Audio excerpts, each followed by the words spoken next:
All right, we are back here on the Just End the Suffering podcast talking NBA playoffs, conference finals are here, and we're sort of doing the eulogy of the Nets as well. Joining me today, guy we broke down the start of the playoffs for the Nets with, Martino Puccio is back. Martino, how are you? Good, Mike. Not a bad weekend at all. First day of summer, so excited to get into the swing of things with the conference finals. Yeah, before we get to the conference finals of the Nets, I want to talk about like last week in the association because there was a lot of crazy news last week. I feel like I had trouble keeping track of everything that was happening. It's like the whole offseason started happening like span about a day and a half. So give me the power ranking. Give me the three most important things that happened last week. Oh, come on. Jeez, man. Okay. Well, there was like long term and short term things that were significant. I want to say the short term things. I guess you could say Chris Paul and Kawhi Leonard are like one and one A. You could say, and then the other long term thing is the whole shakeup with the Dallas Mavericks because I think the greatest player of a generation is having a massive shakeup, and he will be the greatest player of a generation, Luka Doncic. With that shakeup with that front office and the head coaching, with Rick Carlisle being out, Donnie Nelson gone, they have to hit all those notes right because if they don't get it right, then you see that potentially down the road that he will leave the Dallas Mavericks, and that would flip the league on its head, obviously. So I think long term that was the craziest thing that happened. Then yeah, I guess those other two massive injuries in the short term, and I guess you know the Nets getting eliminated too. I don't know if you wanted me to say that just yet, but in terms of that news, I mean, it all happened on the same day. I think it all happened before like 2 p.m. For that. So yeah, I think those are definitely the massive stories in my opinion. Yeah, I think that was the big thing that was a shock to me seeing all that stuff happen. The Dallas thing I keep an eye on. Obviously, he's a Knicks fan, knowing that like this is a guy you need a star. They have the room for a star. If Luka's not happy, it's gonna be a place you don't want to force his way to. Yeah, I mean, we'll see. It's so far away because he's obviously signing that extension because no one's dumb and turns down $200 million. So yeah, I mean, there's plenty of time for them to figure it out. We'll see what happens. They got to get everything right financially to set up the talent around him.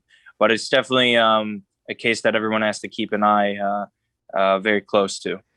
Yeah, so let's go to the Nets, and obviously they were eliminated Saturday night by the toe of Kevin Durant's foot, basically saving them from basically keeping them from getting advancing to the Eastern Conference Finals. So they're eliminated in overtime. And what's your big takeaway from that series? I think the obvious thing is just that the Nets were so injured they really had no chance. Yeah. They really thought they did. And the Nets, like, listen, I didn't expect them to win. Harden's on one leg, Kyrie's out. The Bucks are such frauds, man. I just got to say. I mean, they're so not like, and they have a real great opportunity to win this title. I would not be shocked if they won it. But my goodness, like I just that if that team like ran into anyone that was for real and wasn't injured, they're done. Like they're not a great team. Giannis is flawed when it comes down to crunch time, as great of a player as he is. Chris Middleton, way too inconsistent on the road and at home. And Food has no clue that you could play guys more than 35 minutes in the playoffs. It's just to me, it's just one of those things that you play your cards right, and a year something can go your way. So it's kind of that kind of thing at this moment in time. So I guess kudos to the Bucks for winning, but listen, the Nets window, I think it's still open. They just got to be healthy come playoff time. They weren't healthy down the stretch in general. You can almost say it's a blessing in disguise in a way. I mean, obviously it's awful that you get eliminated, but it's a quick turnaround into next season too. It's not as long of a layoff as normal seasons would have it. So, they have some time, but Katie's already going to Japan for the Olympics. So we'll see how it goes. Disappointing season if you're a Nets fan though, because that was without a doubt, they're all healthy. They win the title. They probably win the next series in 4. They win the rest in 4. And as a Celtics fan, it is so annoying to see that happen, that we face them in their healthiest moment. But that's the way she goes, I guess. Yeah, it is. And I mean, if you're a Net fan, look, like James Harden could play on one leg, but he was basically very ineffective most of the way because he couldn't do anything but shoot. You had Kyrie go down with the ankle injury. It was the turning point of the series. But the thing I'm most disappointed about is that Joe Harris disappeared in that series. And to me, that's the big problem because Joe Harris was the guy you needed to step up. He didn't. Well, that's what happens when you guys get injured and the number 4 or 5 guy becomes your number 2. That's what happens. It's a consistent. It's like if he's the main threat, that's who the opposition is worrying about, and it's a really good defensive team in the Nets. I mean, the Bucks, and that's what happens. It's a make or miss league. That's what it is. You know, you can get good looks as much as you want. You don't hit your shots. That's it. Joe Harris is a fine player. He gets paid a good amount of money too. It's not like, you know, he's not getting paid a hefty amount, because Spencer Dinwiddie, another player that they were missing sorely this season, was getting $12 million a year. So Harris is up in the high teens. You got to hit your shots. But listen, if I'm a Nets fan, I would get somewhat annoyed at Joe Harris. But again, that shouldn't have been the end all be all in a series, is coming down to Joe Harris. Should have been down to Kyrie and Harden and KD.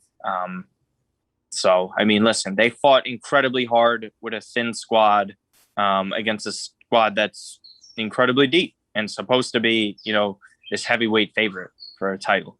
So, yeah, I think you can give the Nets a pass here for what happened, because all their guys were hurt. But what happened with Philly, man, that's just not good. I mean, Ben Simmons had advantage. He got the entire playoffs. Here after the game last night, Joel Embiid was basically threw under the bus, say, hey, if we make a certain guy makes a layup, we're not in this situation where we're losing this game 7 to the Hawks. So what do you think about what happened in Philly?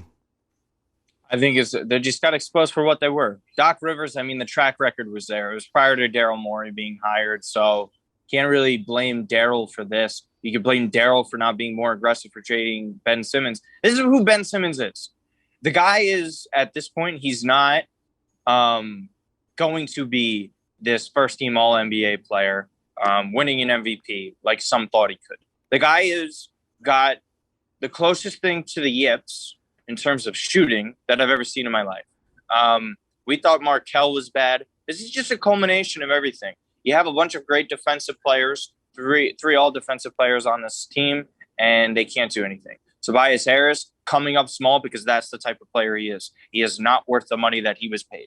Ben Simmons, this guy once scored 1 point in a playoff game, Mike, and we're supposed to act surprised at what we saw within these second halves. They're collapses. Joel Embiid, he gets a pass, man. There's no way you could rip on this guy. He's scoring all the amount of points. He has a partial tear in his meniscus in his knee. After having a bevy of injuries throughout the start of his career, this guy shows up. The excuse for Ben not dunking that ball, it's truly pathetic.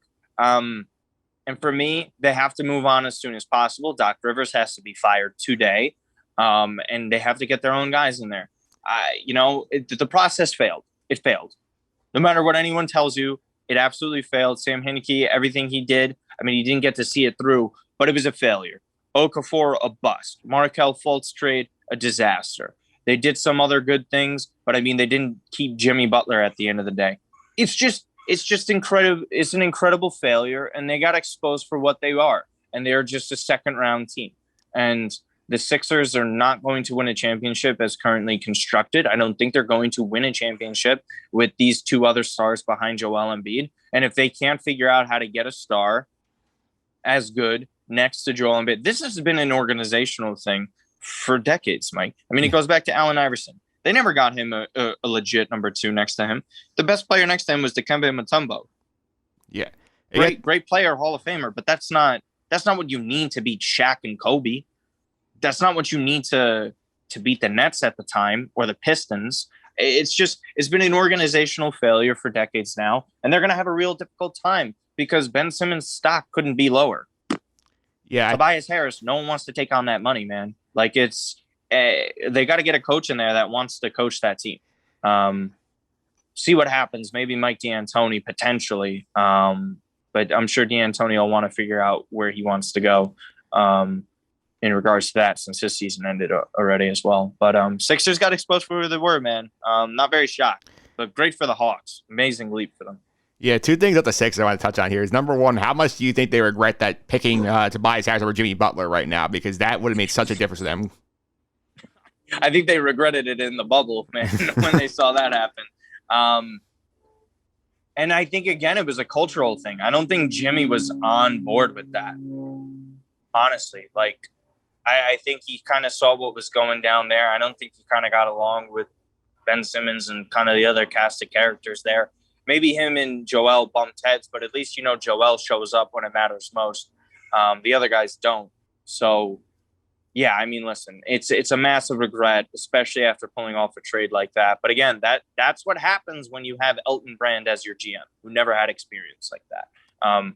You live and die by decisions as such. So that's what happens. Yeah, another decision. I think Doc Rivers is one to be kicking this into the grave. I mean, they're up 26 in the second half of Game 6, and the Hawks figure out, hey, let's just do the hack and shack on Ben Simmons. He's not going to hit free throws. And the fact that Doc left him in there so long is just like, what are you doing, dude? You have to see the flow of the game. Get somebody in there to at least shoot the free throws. Listen, Kevin Huerter, amazing foul. The wherewithal and awareness to know that, okay, foul this guy. He's got the ball. Let's go after him. Do that. Put him on the line. The guy is scared to put in a dunk. What do you think he's going to be like at the free throw line? Hit 1 of 2.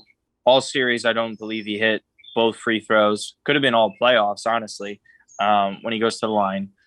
It was just an embarrassment by them. And the coaching, I think Doc Rivers has the all-time record for losses in a clinching game for his team. So his team's able to clinch and go to the next round or win the title. He has the most losses in history, meaning his preparation is terrible. It's an atrocity. And it's the same thing. And again, that's on the Sixers for not knowing that. Blowing multiple leads as Clippers head coach. Saw him blow leads with the Celtics. It's a trend. It's not even a thing about the players that he has. It's honestly on him. And the fact that the Sixers weren't able to figure that out or realize that prior to the hiring, it's pretty embarrassing. Yeah, it is. I mean, let's go to the final East Conference round here real quick. I mean, I don't think anybody would have had Milwaukee, Atlanta on their bingo card when the playoffs started, but we are here, and I think this is interesting because it's this bit of a matchup of the Hawks' firepower against the Bucks' defense, and I love to see if Atlanta tries to duplicate the Barclays Center strategy of counting to 10 over Johnson on the free throw line. I mean, listen, there's nothing wrong with that. I think the Atlanta crowd's going to be going there. I think it's going to be a great series. I think ultimately the Bucks are fair. And by the way, just a couple of weeks ago, the Hawks were at plus 10,000 to win the title. So that's that perspective, by the way. So just for like some betting people, I just found that incredibly fascinating to see. And the Nets were at plus 125 at the time as the clear favorites. Yeah, listen, Giannis is going to have to show up. He's going to have some favorable matchups. They're a deeper team with the Hawks. It's really all about the Hawks' health with this. I think they have a better bench. I think they have a better coach in Nate McMillan opposed to Bud, even though I respect Bud on some level, but the guy just doesn't get it come playoff time. And Giannis, again, we got to see. I think there's more pressure on the Bucks here again because they've been in this situation. They've choked in this situation. They're the favorites. I think the Hawks are just playing with house money at this point. And to win in 3 games on the road in Philly is just astonishing as well. They need to shore up their record at home. So we'll see what happens. But Trae Young, man, 22 years of age, doing what he's doing right now, regardless of the talent he has around his team, very happy to see a player like him succeed like this. He's just another worldly talent. Yeah, I mean, it feels like the carpet hasn't rolled out for the Bucks to get to the finals this year because, I mean, they get the Heat and nobody says Jimmy Butler can do anything. They get the Nets and everybody gets hurt. And then they get Atlanta team that's really just happy to be there. And all the pressure is on them because this is the year they don't get to the finals. What's going to happen next year when Brooklyn's healthy and Philly makes some moves? Like, they're going to have some issues. They push themselves or put themselves in a direction where they still try to keep the score with Budenholzer, even though he should have been fired. But the out was that Giannis hurt his ankle in that series against Miami. But they just basically kind of reloaded and upgraded by a good amount with Drew Holiday. But my goodness, that's not a massive enough upgrade. Middleton, not a superstar. Really good player. Made an all-NBA team last year. Not to that level. He's not gonna, I don't think he's a great number 2. I think he's like in the bottom half tier of number 2s go. You have to have a great number 3 with him. I don't think Drew Holiday is a great number 3 like that, even though I like him a lot as a player. If they don't do it this year, then they have to blow it all up. If you don't make the finals, if you don't win the finals, especially if Chris Paul is going to have some difficulties coming back from his positive tests, if they were to make it to the finals, if Kawhi Leonard is truly out for the rest of the playoffs, there's zero excuse. There's no excuse. The Bucks have to win the title at this point. They have to win the title. and they should be the favorites to do so. Talking about the talent that they have on paper, if they don't, I think it's an embarrassment. I think they should blow up everything around Giannis and try again. So yeah, it's do or die for them this year. Zero excuse. Yeah, let's go to the West for a minute, because obviously you mentioned you had the two big things hanging over the series, which is Chris Paul being stuck in the health and safety protocols for who knows how much longer, Kawhi's ACL injury. Which one's the bigger deal in your opinion? The funny thing is there's been no confirmation about outside of that Shams tweet about that ACL injury for Kawhi. So you would have thought that it would already been confirmed at this point. I think Kawhi's a bigger deal they're such massive deal. I think Kawhi is a bigger deal because that's the longer term one. I think Chris Paul can return somewhat within this series at some point. If it's truly an ACL injury, that's it. Like, they need him to win the title. If Kawhi were to come back and it's not as severe as we all thought, then Kawhi and the Clippers are absolutely the favorites to win the title, and they should. But for the Suns, again, I think things are just rolling their way, man. Like, each round, Anthony Davis banged up. There's no Jamal Murray with the Nuggets. Now they don't have Kawhi. A lot of things going their way, and they did a great job yesterday. Like, listen, that's a tough spot not having a leader like Chris Paul like that in that situation. But I think Monty Williams is actually the best head coach left in the playoffs. So for me, kudos for them, man. I mean, Tyronn Lue as well, doing an amazing job. Especially when you see Man go off like that in an elimination game. Just absolutely insane ACC player.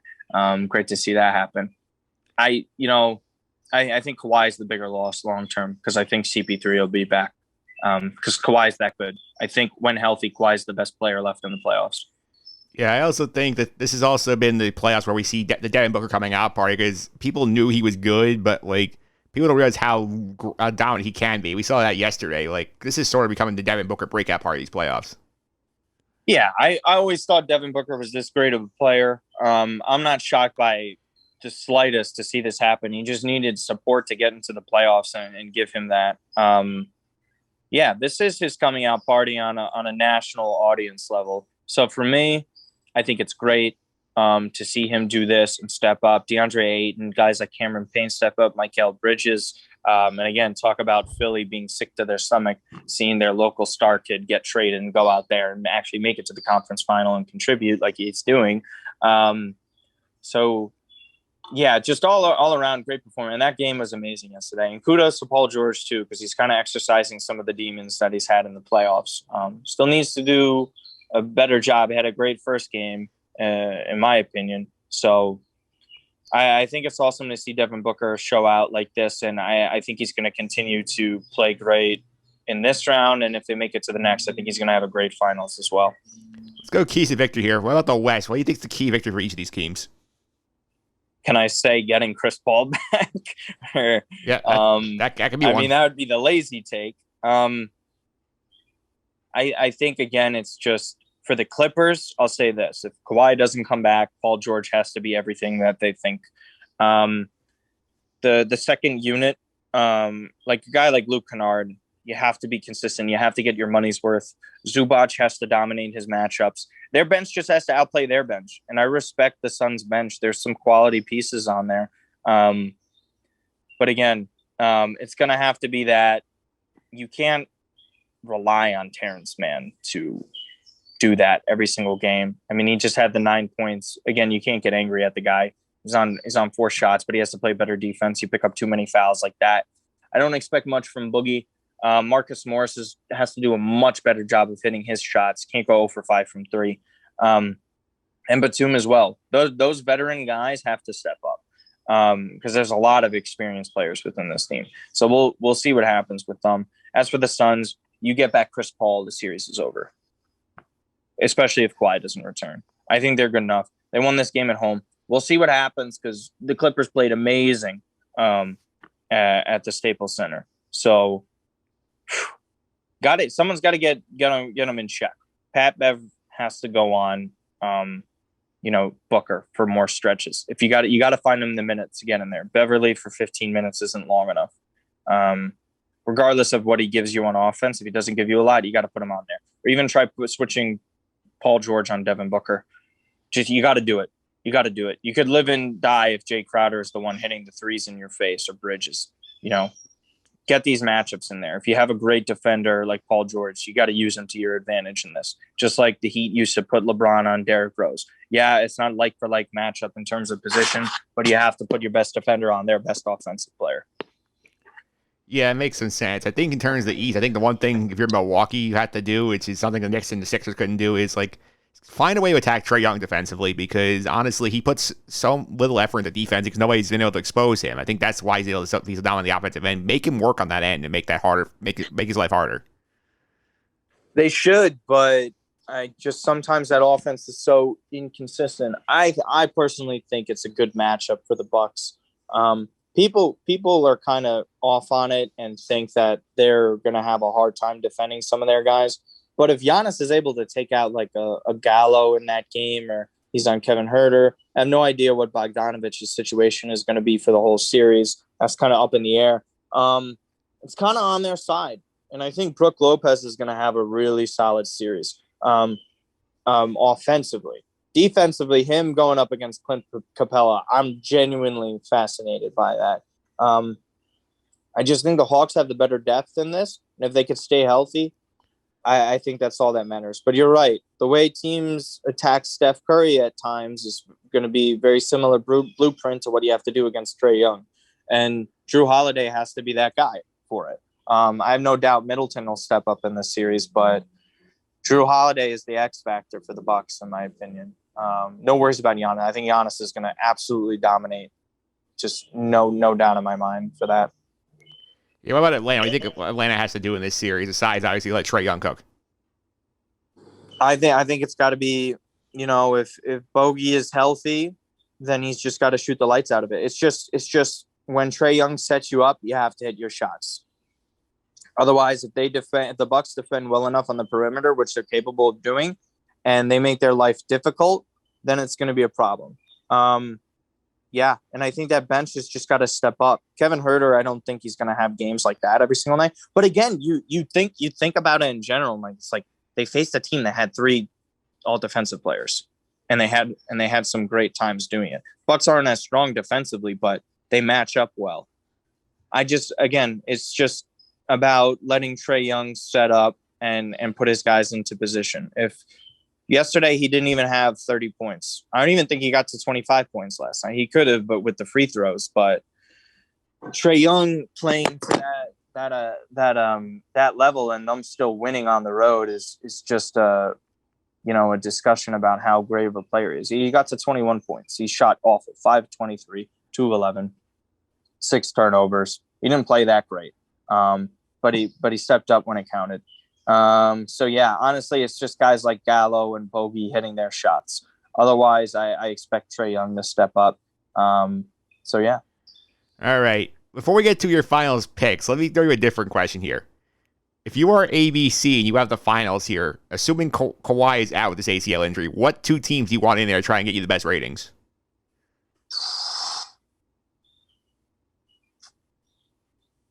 I think it's just star power. I think Giannis against Chris Paul. I don't know. I say the LA market, even if it's the Clippers. I guess it would have to be Bucks and Clippers. Even without just because of LA. Even without Kawhi, it's the second team in the market. Yeah, it really is. You know what I mean? Yeah. It's still the Clippers, but it's that LA title. Paul George is still a popular player. It's going to be their first ever finals. And the best part is the parity in all this. I think the team most recent to have won a title in this is actually the Bucks. So in 1971, that's what Oscar Robertson and Kareem. So, I would say that is for the ratings. Not the sexiest though, but it's what's gonna, it's what they're probably going to be rooting for. Now, I think the most low-key fun series of the bunch is Phoenix Atlanta because you're getting scoring galore. I think that's what I think like the NBA TV fan wants that one. I don't know if that ABC wants that one. I agree, and also like I think Phoenix wins that, and the amount of respect that Chris Paul is finally going to get is going to be awesome. And I don't want to hear anyone saying about, oh, well, Chris Paul had luck with injuries on the way. Go look at Chris Paul's history with luck in the playoffs, and then you tell me what was fair or not. So I genuinely kind of hope out of these four teams, I know you didn't ask me, but I genuinely hope it's the Suns. And it would be nice to see the Clippers win because you and I can relate. Obviously, your podcast can relate. Second-rate teams in a city dominated by legendary franchises such as the Lakers. It's great to finally see them get a title. The team I least likely want to see win is the Bucks because I hate watching them play. Honestly, yeah. It's not great basketball with good. I mean, it is, but it's not crunch time. It just seems so unworthy of a title, if that makes sense. Yeah. So let's make some picks here. Who do you think is going to the finals? I think it's Bucks are going to beat the Hawks in 6 or 7. I wouldn't be shocked if the Hawks won, but I think there's zero excuses for the Bucks not to make it. And I'm basing this off of Kawhi not going to play, and I assume CP3 will return. I think the Suns will make it to the final, so it'll be Suns-Bucks. Yeah, I think that I agree with that, Peg. I think if the Clippers are going to win this series, they had to get one of the games that CP3 is not playing in Phoenix, and they already lost one of them, so if they don't get Tuesday, I think it's going to be a hard hill for them to climb. They played it close. It's just about limiting Devin to that amount, and their bench has to play better, so it's not out of the question. There's like silver linings and angles you could go with to it. Booker plays that well. Their whole starting five is really good. If you could just, there's a difference between letting players go off and then limiting them. If you could keep Devin Booker to his average, it's a win. If Devin Booker goes off like this, then it's a loss. So we'll see what happens. But yeah, they got to get this next one, in my opinion. If they don't win any of these games in Phoenix, it's a wrap. Yeah, especially because we're in today, recording on Monday. This is day 6 of the isolation period for Chris Paul. So, you figure... I saw an update on him. I forgot exactly what it was. It wasn't a great one, I don't think. Yeah, because even if we assume he goes the max 10 days, he's back game 4, most likely. So, you guys have 2 more shots here to try and get one without him on the floor. Yeah. And, I mean, who knows? Maybe they do show up and get this game. I want to be shocked. I mean, they played well. He's symptom free is what Chris Haynes was saying 10 hours ago. So excuse me. That's what. So I mean, he could be back sooner than later. I don't think he's going to be back for game 2. I think soonest Chris Paul is back is game 3. So yeah. Yeah, also one of those things you watch with that series of Chris Paul, because even then he's been in isolation for how long? He hasn't been able to get out and do a ton. So you wonder what kind of shape he's going to be when he gets back on the floor. Maybe it's so funny because you could always play the angle oh, he got rest. He's symptom free, so it's not really going to be affecting him and his lungs. But again, sometimes too much rest is not a good thing. But again, if you come back in game 3, you're up 2-0, say for example, he's going to be doing well. Just at least he's getting some good minutes to get his cardio back in. And say they take a game in LA, it's great.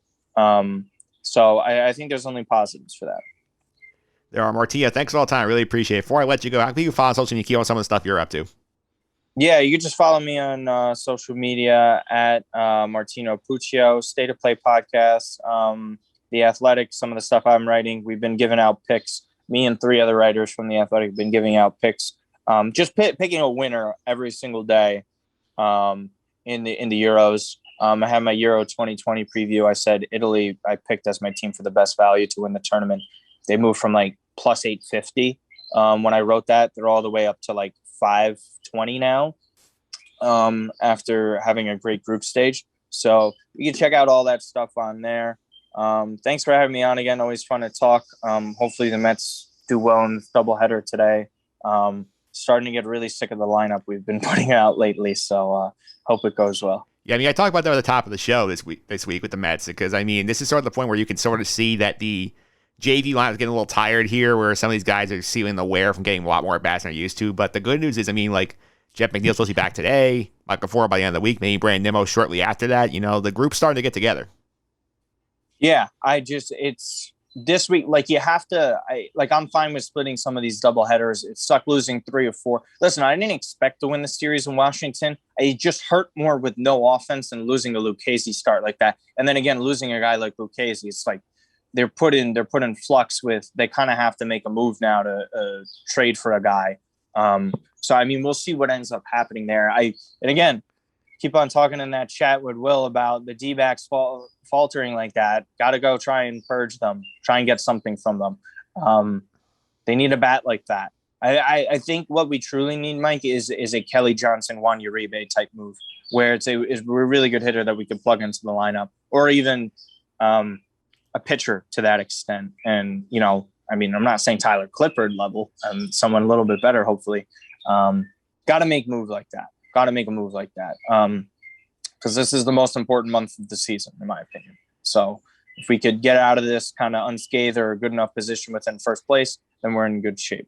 Yeah, speaking of the Diamondbacks, I know that, like, you know, I end this year, we could have a better week that somebody's team fans are suffering. I might make that the permanent Diamondback spots because that team is 2-31 since May 16th, which is brutal. They're Gary and Keith were talking about how they're breaking records of the 63 Mets and 62 Mets. Those are the worst teams of all time. So that's all you need to know. And of course, those 2 wins, one of those wins was against the Mets. Yeah. So of course it was us. Yeah, they won the Carnival game, the 10th inning on one of those. Mm-hmm. Yeah, I forgot. Who was the one who blew that one? Was it Trevor May? Diaz blew the save. I think Trevor May gave it up in the 10th. Yeah, embarrassing. Yeah, but again, if they don't have the Carnival game, I don't think they're winning. I don't think they're winning that game. Either way, we lost to a team that's in a 2-31 stretch. Yeah. it's not great optics, but we got to step up in this week. All right, all right. We'll keep an eye on that, Martino. Thanks again. I appreciate it. Yeah, no problem, man.